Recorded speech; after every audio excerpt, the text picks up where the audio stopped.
أهلا وسهلا بحضراتكم حلقة جديدة من Did you know أو كنت تعرف. الحلقة النهاردة هنتكلم عن الريدو والريفيجنز في جراحات التجميل. الحقيقة هو في فرق بين الريفيجن والريدو. خلينا نقول الريفيجن الأول. الريفيجن هو عملية بنعملها تاني أو بنعيد حتة جزء منها تاني بس بيكون نفس الجراح الأولاني هو اللي بيعمل الريفيجن بتاعه. مثلا عملية زي تامي تاك، فضل حتة جلد أو دوج إير في جانب الجرح ممكن يشيلها ببنج موضعي.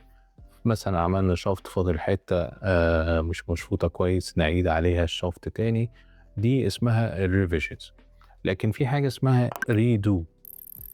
الريدو هو ان المريض بيعمل عملية في مكان تاني وبيروح لجراح تاني يعمل له العملية تاني او يعمل له عملية يعيدها تاني. الريدو مشكلتها الأساسية ان انت بتديل مع سكار تيشوز او انسجة متليفة نتيجة العمليات اللي فاتت. خلي بالك ان الريدو ممكن ما يبقاش مرة واحدة، ممكن يبقى مرتين، ممكن يبقى 3، وبعض البيشنتس بيوصلوا لأرقام أعلى من كده كمان.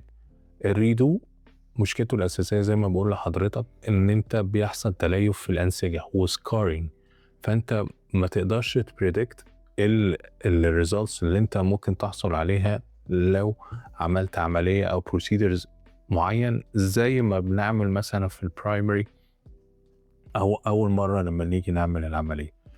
لازم نقعد مع البيشنتس خاصة حالات الريدو نفهمهم أنت محتاج إيه، انا اقدر اوصلك لايه، انا ممكن اعمل ايه، انا ما اقدرش اعمل ده ممكن اعمل لك ده. لان البيشنت ريدو هو يعتبر بيشنت متضايق او frustrated او angry patient او patient غضبان، ولازم يبقى الهاندلنج بتاعه كويس جدا عشان تعرف تكسب البيشنت وتجين التراست او الثقة بتاعت المريض ان هو يخش تاني معاك ويعمل عملية.